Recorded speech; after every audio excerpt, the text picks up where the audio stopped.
காமராஜரை பற்றி ஒரு பாடலை பாடி இந்த நிகழ்ச்சி இப்பொழுது இனிதே தொடங்குகிறது. பெருந்தலைவர் புகழ் பாடுங்கள்,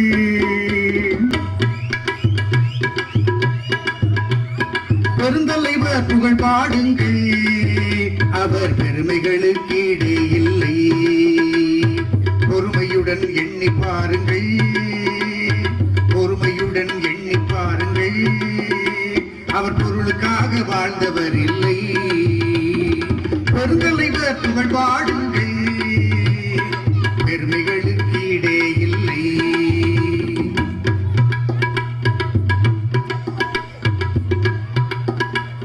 பெருதுபட்டி மண் கொடுத்த விடுதலை வீரர், அணைகள் கட்டி பசுமை காத்த பச்சை தமிழர், கல்வி கண்ணை திறந்து வைத்த கர்ம வீரர், பள்ளி குழந்தை பசி போக்கி தாயுமானவர், 2 முறை விரதமறை தேர்வு செய்தவர், இதயத்திலே இந்தியாவை பதிவு செய்தவர், பாரதத்தின் பூகோளத்தை மனனம் செய்தவர், பாரதத்தின் பூகோளத்தை மனனம் செய்தவர், பாருக்குள்ளே பாமரனை நிமிர செய்தவர்.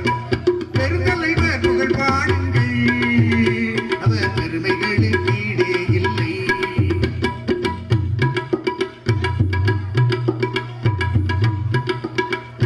நாட்டுப்பற்று எப்போதும் மாறாதவர், நாட்டை தவிர வேறதையும் நாடாரவர். நாட்டுப்பற்று எப்போதும் மாறாதவர், நாட்டை தவிர வேறதையும் நாடாரவர். நாட்டுக்காக மனமுடிக்க மறந்து போனவர், நாட்டை ஆளும் வாய்ப்பினையும் துறந்து போனவர். பத்திரங்கள் அவர் பெயரில் பதித்ததே இல்லை, பதவிகளை ஒருபோதும் மதித்ததே இல்லை. பத்திரங்கள் அவர் பெயரில் பதித்ததே இல்லை, பதவிகளை ஒருபோதும் மதித்ததே இல்லை. சட்டை பையில் காசு பணம் வைத்ததே இல்லை, சட்டை பையில் காசு பணம் வைத்ததே இல்லை. சட்டை வேட்டி துண்டு தவிர சொத்தே இல்லை, சட்டை வேட்டி துண்டு தவிர சொத்தே இல்லை. பெருந்தலைவர் புகழ் பாடுங்கள், அவர் பெருமைகளுக்கு ஈடே இல்லை. பொறுமையுடன் எண்ணி பாருங்கள், பொறுமையுடன் எண்ணி பாருங்கள், அவர் பொருளுக்காக வாழ்ந்தவர் இல்லை.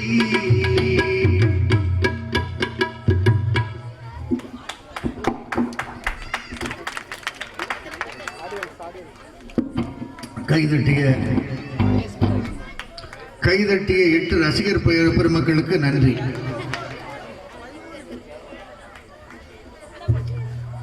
அன்புமிக்க பெரியோர்களே,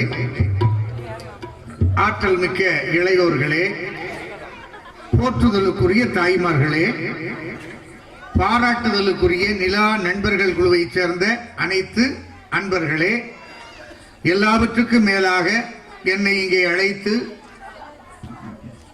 சார் நீங்க கண்டிப்பா வரணும் அப்படின்னு சொல்லி என்னை அழைத்து சிறப்பு செய்திருக்கின்ற என்னுடைய அன்பு மகன் மாணவன் மாரிச்செல்வம் அவர்களே, மற்றும் அனைத்து குழந்தைகளே, சின்னஞ்சிறார்களே, அன்பர்களே, நண்பர்களே, ரொம்ப தூரத்துல இருந்தெல்லாம் இந்த பட்டிமன்றத்தை பார்க்க வந்திருக்காங்க. எல்லாரையும் இப்பொழுது வாழ்த்துகிறேன், வணங்குகிறேன், பாராட்டி மகிழ்கிறேன். ஒரு ஆடவனின் வெற்றிக்கும் பெரும்புகளுக்கும் எது காரணம்? ஒரு ஆடவனின் வெற்றிக்கும் பெரும்புகளுக்கும் என்ன காரணம்? அன்புள்ள அன்னையா, ஆசையுள்ள மனைவியா? இதான் பட்டிமன்ற தலைப்பு. அதுக்குள்ள அங்கிருந்து ஒரு பையன் பட்டிமன்ற தலைப்பை தமிழ்ல சொல்லுங்க சார் அப்படிங்க. வேற ஒண்ணும் கிடையாது. அன்புள்ள அன்னையா, ஆசையுள்ள மனைவியானா நம்ம தாயா தாரமா அப்படி எடுத்துக்கலாம், மாமியாரா மருமகளா அப்படின்னு எடுத்துக்கலாம், இல்லாட்டா என்ன செய்யலாம், அம்மாவா பொண்டாட்டியா அப்படி எடுத்துக்கலாம். இல்லை ஒன்றும் கிடையாது. ஆனால் இதில் என்ன பார்த்தீங்கன்னா, இந்த அம்மான்னு எடுத்துக்கிட்டாலும் சரி, மனைவின்னு எடுத்துக்கிட்டாலும் சரி, ரெண்டுமே பெண்கள். இந்த தலைப்பு முழுக்க முழுக்க பெண்கள் தலைப்பு. பெண்களே இல்லை என்றால் எதுவுமே கிடையாது. இன்னைக்கு பட்டிமன்றத்தில் ஆம்பளையா உட்கார்ந்துருக்கட்டும், அண்ணன் பேச வரமாட்டேன்னு சொல்லிடுவாரு. பார்க்க எந்த விழாவாக இருந்தாலும் சரி, எந்த இல்லமாக இருந்தாலும் சரி, அங்க பெண்கள் இருந்ததுனால அதுல ஒரு சிறப்பு தனி. நம்ம இன்னைக்கு பாருங்க, அம்மா மனைவிங்கிறது மட்டும் இல்ல, அக்கா, தங்கச்சி, அண்ணி, மாமியா, நிறைய உறவு முறை இருக்கு. மதினி, எல்லா உறவு முறை, மகள் என்ற எல்லா உறவு முறைகளிலையும் பெண்கள் இருக்கிறார்கள். பெண்கள் இல்லாத உலகத்துல எதுவுமே கிடையாது. அனைத்து வளர்ப்பவளும் தாய் அல்லவோ, அனைத்தில் அடங்குவதும் அவள் அல்லவோ, கவிஞர் பாடுவதும் கலைஞர் நாடுவதும் இளைஞர் தேடுவதும் பெண் அல்லவோ, பெண் இயற்கையின் சீதன பரிசல்லவோ, இயற்கை கொலுவிருக்கும் இயற்கை மனம் இருக்கும் இனிமை சுவை இருக்கும் பருவத்திலே, பெண் இல்லாமல் சுகம் இல்லை உலகத்திலே. பெண் இல்லாம வெற்றியே கிடையாது. நமக்கெல்லாம் தெரியும், புரட்சி தலைவர் டாக்டர் எம்ஜிஆர் அவர்களை பற்றி தெரியாதவர்கள் இருக்கவே முடியாது. எம்ஜிஆர் அவர்களின் வெற்றிக்கு என்ன காரணம்னா, எம்ஜிஆர் சினிமாவில் நடித்தது காரணம். சினிமாவில் எம்ஜிஆர் நடிக்கும் போது எம்ஜிஆர் படங்கள்ல ஒரு சிறப்பு இருக்கும். எம்ஜிஆர் வாள் கிடைத்தால் வீசுவார், கத்தி கிடைத்தால் குத்துவார், துப்பாக்கி கிடைத்தால் சுடுவார், கம்பு கிடைத்தால் சுழற்றுவார். எதுவும் கிடைக்கவில்லை என்றால் பதுங்கு குழியிலே பதுங்குவாரே தவிர களத்தை விட்டு ஓடிவிட மாட்டார். ஓடுவதாக இருந்தால் எதிரிகளை துரத்தி கொண்டு ஓடுவார், நிற்பதாக இருந்தால் எதிர்த்து நிற்பார். அவர் தான் எம்ஜிஆர். எம்ஜிஆர் படத்துல வழக்கமா ஒரே கதை தான் இருக்கும். வழக்கமா 2 பிள்ளை எம்ஜிஆரை காதலிக்கும். அது அழகா உள்ள பிள்ளை எம்ஜிஆர் காதலிப்பாரு, கொஞ்சம் ஸ்மாரா உள்ளது தங்கச்சி நீர்வார். ஆனா எம்ஜிஆர் படம் எல்லா படமும் வெற்றி பெற்றது. என்ன காரணம்னா, எம்ஜிஆர் படத்துல, எம்ஜிஆர் படத்துக்கு அடிப்படையே தாய் தான். அவங்க அம்மாவை பாராட்டி, தாய் குலத்தை பாராட்டி ஒரு பாட்டாவது இல்லாம இருக்காது.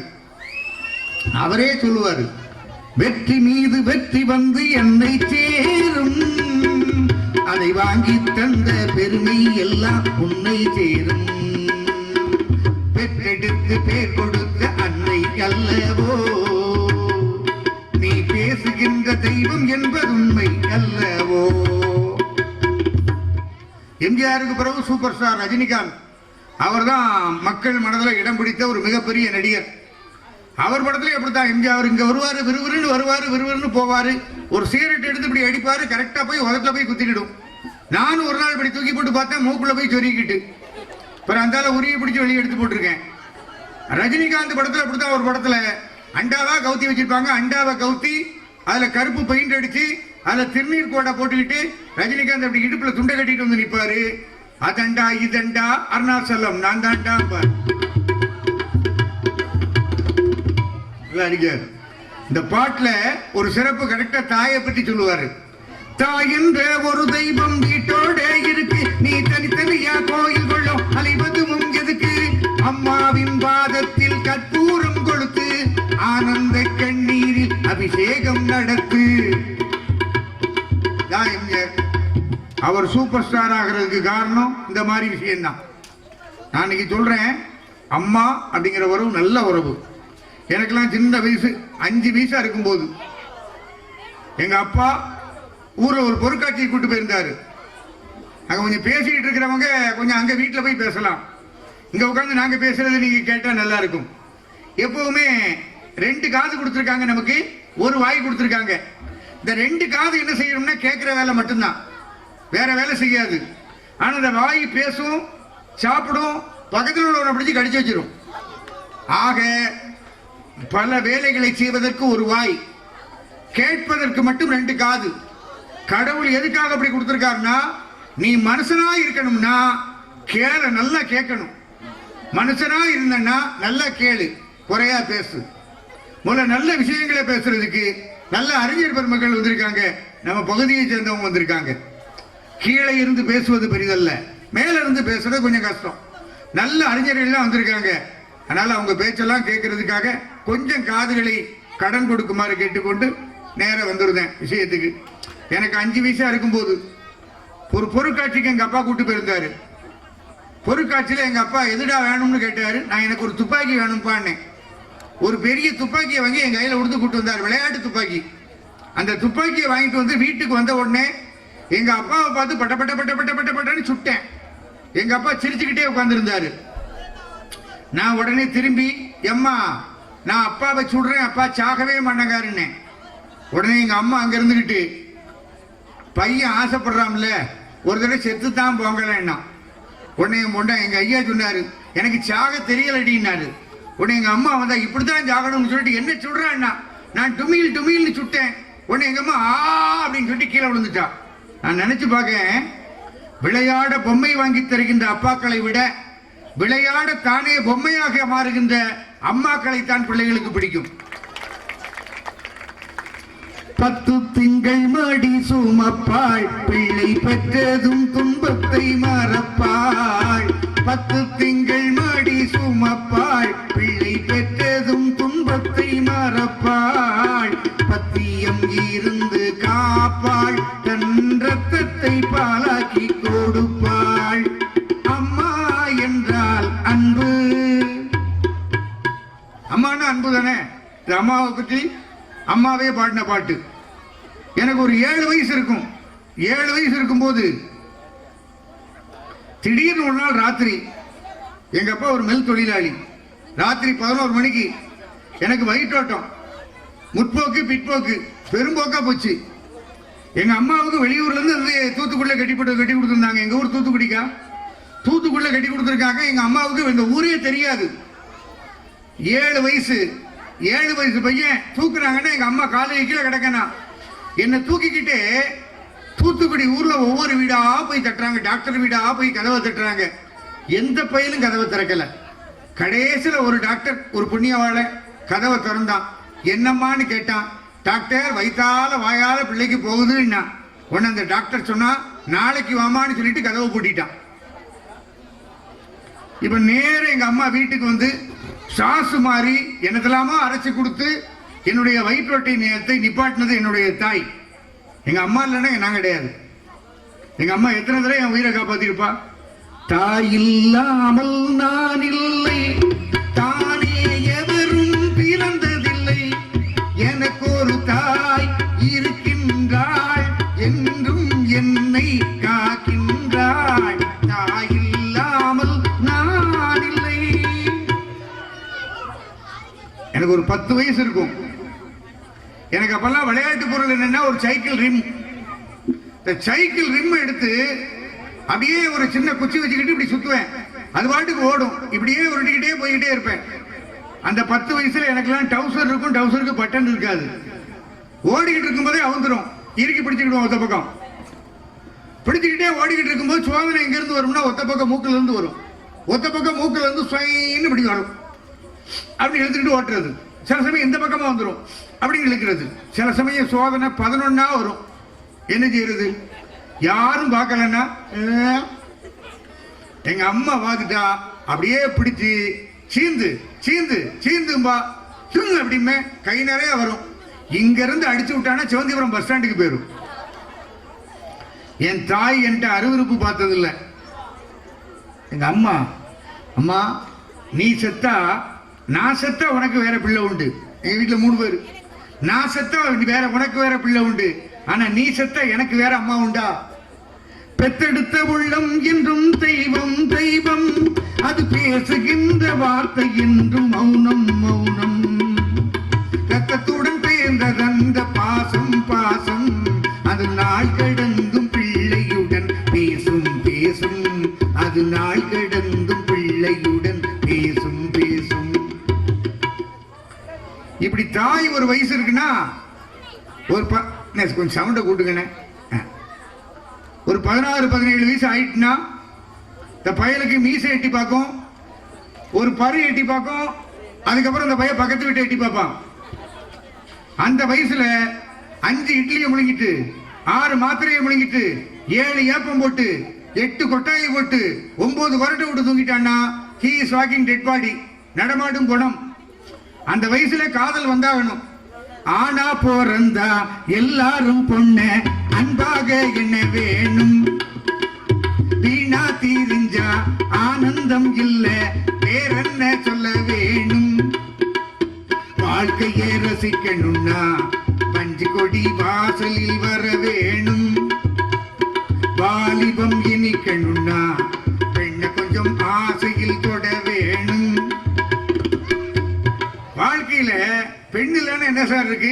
ஒரு பொம்பளை பிள்ளை ஒரு சடையை தூக்கி கண்ணை இப்படி உருட்டி பார்த்து சடையை தூக்கி இப்படி போட்டுட்டான்னா இந்த ஆம்பளை போய் வீட்டுல போய் கண்ணை மூடி கண்ணை திறந்தான்னா சடச்சடையா வந்துகிட்டே இருக்கும். அந்த வயசுல யார் சொன்னாலும் இந்த பையன் கேட்க மாட்டான். ஆனா ஒரு பொம்பளை பிள்ளை சொன்னா கேட்பான். சார் கோயிலுக்கு வர சொன்னீங்க, வந்தனே குங்குமத்தை தர சொன்னீங்க, தந்தனே புருஷன் நான் நினைச்சேன், என்ன பூசாரி ஆக்கி புட்டியே. புல்லட்டுல வர சொன்னீங்க, வந்தனே ரெண்டு கைய விட சொன்னீங்க, விட்டனே செயல்னு நான் நினைச்சேன், என்ன செச்சரில் ஏத்தி புட்டியே. நினைச்சு பாக்குறேன். கல்யாணம் வாழ்க்கை அப்படின்னு அது சந்தோஷம் தானே. சிநேகிதனுக்கு கல்யாணம்னா நம்ம பையனுக்கு பூரா காதல இருந்து புகை வந்துடும். நம்மளுக்கு கல்யாணம் நம்ம அப்பா முடிச்சு வைக்க மாட்டேங்காரடா அவனுக்கு சொல்லி காதல புகை வந்துடும். இருந்தாலும் இதெல்லாம் காட்டிக்கிடாம பெரிய பிளெக்ஸ் போர்டு வாங்கி அதுல மாப்பிள்ளை பொண்ணு படத்தை சின்னதா போட்டுட்டு இவனு வரிசையா குரூப் போட்டேன்னு எல்லாரும் படத்தையும் பெருசா போட்டு வச்சிருப்பான். எதுக்கு அப்படின்னா அடுத்த மாப்பிள்ளை நாங்க, பொண்ணு இருந்தா தாங்க, வேற ஒண்ணும் கிடையாது. அந்த வயசுல எல்லாத்துக்குமே ஹீரோ மாதிரி இருந்தவன் ஹீரோவாயிருவான். இப்போ கல்யாணத்தோட ஒரு பொண்ணு வாழ்க்கையில வந்துட்டான்னா அதுக்கப்புறம் தான் ஹீரோ. நம்பி யார போல் இருந்தனே எம்ஜிஆர போல் மாத்திட்டா. வாழ்க்கையில நம்பியார் மாதிரி இருந்த ஒருத்தன் எம்ஜிஆரா மாறுறது எப்போ? கல்யாணத்துல மனைவி வந்த பிறகு. நான் கூட ஹீரோ பன்னீர்செல்வனா இருந்தேன். நான் என்னைக்கு ஹீரோ பன்னீர்செல்வனா மாறினேன்னா என் கல்யாணத்தோட 1986 வருஷம் ஜனவரி மாசம் 31 என்னை கட்டி கொடுத்தாங்கக்கா. இல்ல அப்பதான் நான் வாக்கப்பட்டேன், சாத்தங்குளத்துல வாக்கப்பட்டேன். நான் நினைச்சு இப்ப கூட எனக்கு ஞாபகம் வருது அந்த கல்யாண பத்திரிக்கை. என்ன எல்லாரும் எதுவும் சபதம் எதுவும் போட்டிருக்கீங்களா? நல்ல சந்தோஷமா செய்றீங்க, கை தட்டுங்க, அப்பதான் எல்லாத்துக்கும் பேச உற்சாகமா இருக்கும். அப்படியே சீரியஸா பாடம் கட்ட மாதிரி கேட்க கூடாது.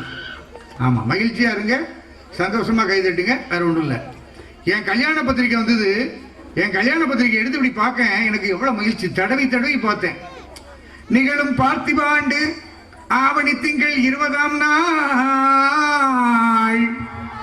எவ்வளவு மகிழ்ச்சி.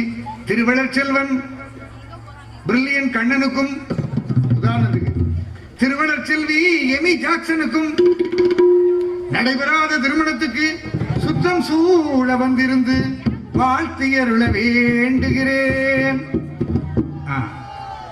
வாழ்க்கை எவ்வளவு மகிழ்ச்சி. என் கல்யாண பத்திரிகையை பார்த்த உடனே கல்யாண பத்திரிகையை வாங்கி நான் அண்ணாச்சி இளங்கோட்டை தான் கொண்டு போய் கொடுத்தேன். என்ன நீங்க என் கல்யாணத்துக்கு கண்டிப்பா வந்துடணும்னு. அவர் சொன்னாரு, தம்பி உங்களுக்கு ஒரு ஆபத்துனா நான் வராம இருப்பேனா? கண்டிப்பா வந்துடுவேன்னாரு. நல்ல மனுஷன். இப்போ எனக்கும் கல்யாணம் ஆச்சு. கல்யாணம் முடிஞ்ச புதுசுல என் பொண்டாட்டி மணிரத்னம் படத்துல பேசுற மாதிரி பேசுவா. இப்ப மணிக்கணக்கா பேசுவா. ஆனாலும் என் மேல என் பொண்டாட்டி ரொம்ப பாசமானவா. என் பொண்டாட்டி என் மேல பாசமா இருக்காங்கிறத எங்க கண்டுபிடிக்கலாம்னா எங்க வீட்டு பாத்ரூமுக்கு வந்தா கண்டுபிடிச்சிடலாம். எங்க வீட்டு பாத்ரூம்ல என் பொண்டாட்டி குளிக்கும் போது உடனே காது அப்படி வச்சுட்டு, எங்க வீட்டு பாத்ரூம்ல என் பொண்டாட்டி குளிக்கும் போது அவ பொட்டு எடுத்து அப்படியே கதவுல ஒட்டுவா. என் பேரு பன்னீர்செல்வன், பன்னீன்னு ஒட்டியிருக்காப்பா, இன்னி பன்னீன்னு வந்திருக்கு. இருக்குன்னு பொட்டு வரல, வந்த உடனே ஒட்டிடுவா. நான் இப்பவும் யோசித்து பாக்குறேன். என் மனசுக்கு என் கையில பாருங்க சிவப்பா இருக்கு. என் பொண்டாட்டிக்கு மருதாணி போட்டு விட்டேன். கையில மருதாணி போட்டு விட்டு மருதாணி போடும் போதே சொல்றா, லூசு லூசு. என்ன பது லூசு லூசு, நீ எவ்வளவு புத்திசாலி தெரியுமா அப்படின்னா. அவ லூசுங்கிறதையும் நான் நம்ப மாட்டேன், புத்திசாலின்னு சொல்றதையும் நம்ப மாட்டேன். ஆனா அவ வச்சிருக்க என் மேல வச்சிருக்கிற பாசத்தை மட்டும் நம்புவேன். பஞ்சு மத்த கனியே பஞ்ச பண்ண கிளியே பஞ்சனையில் நெஞ்சனைக்கவா பாலடிக்கும் வீரா துள்பறக்கும் தோழா துள்பறக்க விடுவோம்பா. நான் நெத்தியில் உனக்கு முத்தமிட்ட பிறகு பெற துளி இனிக்கிறதே. நீ முத்தமிட்ட பிறகு தேனை அள்ளி குடிச்சா என் கூட கசக்கிறதே. அடகிந்தா உனக்கு முத்தம் தந்தா எனக்கு நித்தம் நித்தம் நித்தம் சுகமே. அட தினக்கு தினக்கு தின தினக்கு தினக்கு தின தினக்கு தினக்கு தினா. பஞ்சு மத்த கனிய பஞ்சு வண்ண கிளிய பஞ்சண்டையில் நெஞ்சனைக்கவா. வாழ்க்கை நல்லா லகலகன்னு போய்கிட்டு இருக்கு. எனக்கு கல்யாணம் முடிஞ்சு ஒரு நாள் எங்க வீட்டுக்கு போறேன். என் பொண்டாட்டியை காணும். எங்கடா பொண்டாட்டியை காணும்னு சொல்லி தேடி பார்க்க பெட்ரூம்ல அப்படி ஓரமா உட்காந்துருக்கா.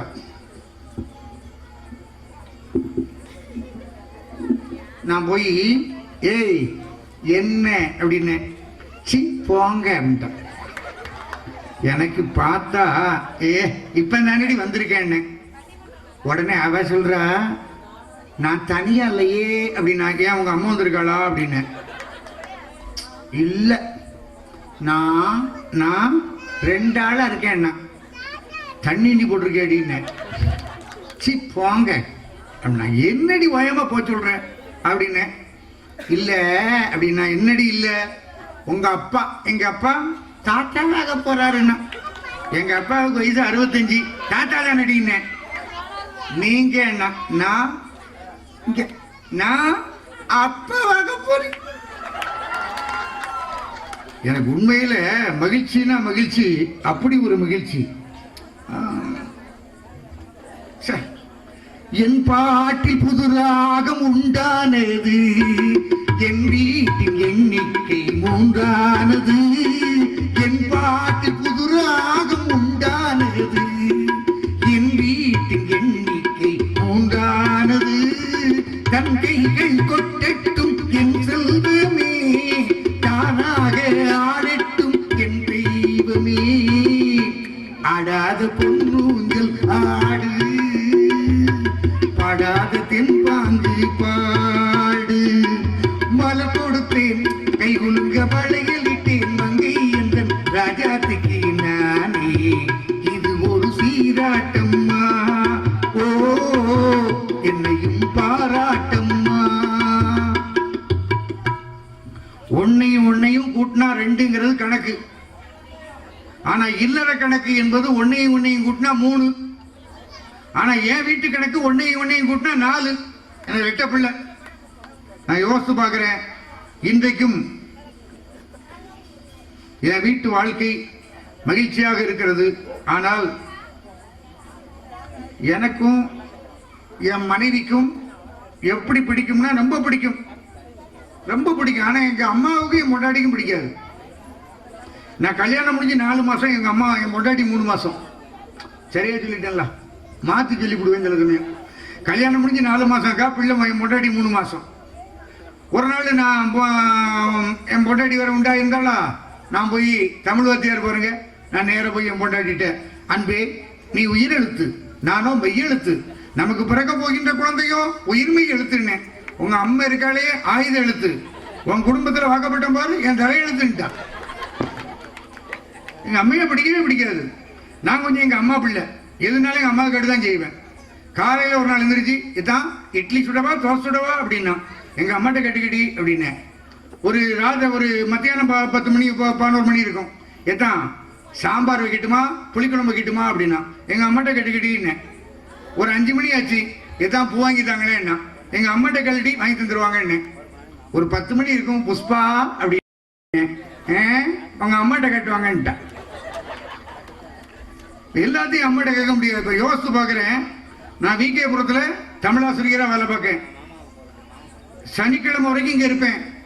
சனியான எங்க ஊருக்கு போயிருவேன். சனி எப்போ வரும்னு என் பொண்டாட்டி காத்திருப்பான், எங்க அம்மையும் காத்திருப்பான். நான் சனிக்கிழமை ஊருக்கு போயிருவேன்.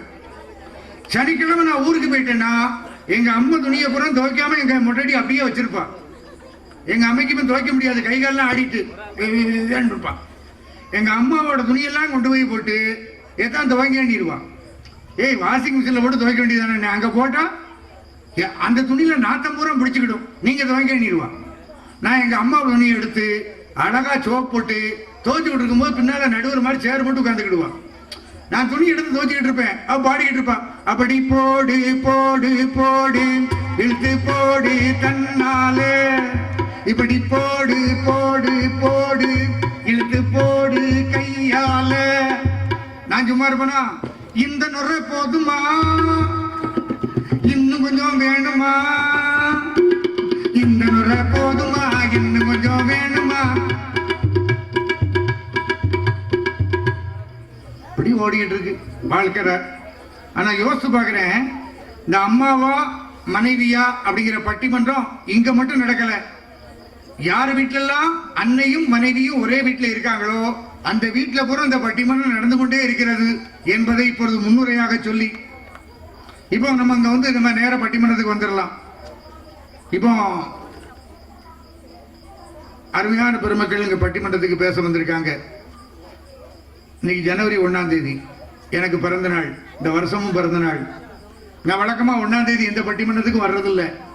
இன்னைக்கு வந்திருக்கேன்னா என்னுடைய மாணவனின் அன்புக்காக வந்தேன். ஆனா இவங்கெல்லாம் எதுக்காக வந்தாங்கன்னா என் மேல வச்சிருக்கிற பெருமையா, என்னுடைய பெருமையா, அல்லது அவர்களுடைய பெருந்தன்மையா அப்படின்னு பார்த்தா அவர்களுடைய பெருந்தன்மை என்றுதான் நானே தீர்ப்பு சொல்ல வேண்டியது இருக்கும். ஏன்னா பிரில்லியன் ஸ்கூல்ல இருந்து மிஸ்டர் கண்ணன், அவர் பிரில்லியன் கண்ணன், அவர் பேர்லேயே பிரில்லியன் இருக்கு அந்த ஸ்கூலோட சேர்த்து, அவர் வந்திருக்காரு. அவர் பல பட்டிமன்றங்களுக்கு நடுவராக இருந்து சிறப்பு செய்யக்கூடியவர். அவருங்க மனைவியேன்னு பேச வந்திருக்கார். இந்த பக்கம் பார்த்தா வெல்ஃபேர் ஸ்கூல்ல வேலை பார்க்கிற இளங்கோ அவர்கள் வந்திருக்கிறார்கள். அவர் என்னோட பெரிய ஆசிரியர், பிஜி டீச்சர், நல்லா ஹைஸ்கூல் வாத்தியார். அவருக்கு தாயே என்று பேச வந்திருக்கிறார். அங்கே ஒரு 2 ஆசிரியர்கள் வரிசை எல்லாத்தையும் அறிமுகப்படுத்துவேன். ஒரு அருமையான சூழல். நீங்கள்லாம் இவங்கெல்லாம் நல்லா பேசும்போது கைதட்டி பாராட்டினீர்கள் என்றால் நல்லா பேசுவாங்க. அப்படிதான் இந்த கையில் ஒட்டி இருக்கிற மண்ணையாவது தட்டுங்க, அது நல்லா இருக்கும். இப்போ அன்புள்ள அன்னையா, ஆசையுள்ள மனைவியா பட்டிமன்றம் ஆரம்பிக்க போகுது. நான் முடிவில் ஒரு நல்ல தீர்ப்பு சொல்ல இருக்கிறேன். முதலில் ஒரு ஆடவனின் வெற்றிக்கும் பெரும்புகளுக்கும் பெரிதும் காரணம் அன்புள்ள அன்னையே என்று அன்புக்கும் பாசத்துக்கும் உரிய அண்ணன் கவிஞர் இளங்கோ அவர்கள் பேச வருகிறார்கள். வாங்க.